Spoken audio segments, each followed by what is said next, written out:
from my harvest. First time. I am so tickled. These are what we call batata, where I come from, known as Japanese sweet potatoes. And these are the American type of sweet potato, the yellow ones, which I'm going to be roasting today. It is ready for the oven at 400 until everything is tender and golden. The first 15 to 20 minutes, you will not touch anything, just leave it alone so everything can coat and kind of sear, okay? So in it goes. Nothing brings me more joy than when I'm cooking for my family. Okay guys, it has been in here for actually 45 minutes. At this point, it's really when you want to turn it. See, because you see how coated they are? Let me zoom in so you can see it better. See that they're coated? That's what you want.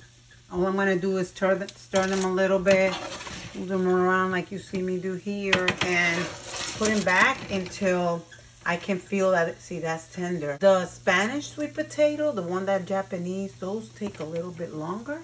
So I guess in another 15 minutes, it should be done. So I actually gave it an hour is what I gave it at 400 degrees. All right, guys, so here you have it. It is done, and it is so delicious. I can't even tell you. I seasoned this with 2 packets of Italian seasoning packs, and then I did some, what do you call it? Oh my God, not celery. What is it called? Hold on, let me just show you. I forget the name. This thing. What is this thing called? Parsley. There you go. Some parsley and some olive oil. And that's it. That's all I did. So there you have it. I washed my pernil first with salt and vinegar. Rinsed it, and then I added garlic, good quality oregano, and some salt. And that is it. Put it in a baking bag and baked it at 350 for 3 hours. Okay, let's check out how tender this turned out. I just open it here with a scissor, and then all I do is pull from this end. You don't want to get burned. Uh-oh. Hold on a second.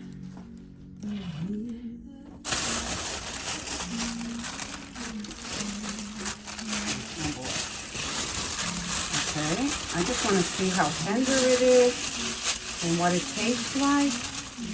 And then I'll add some other little sauces. Oh my God, that looks amazing, you guys.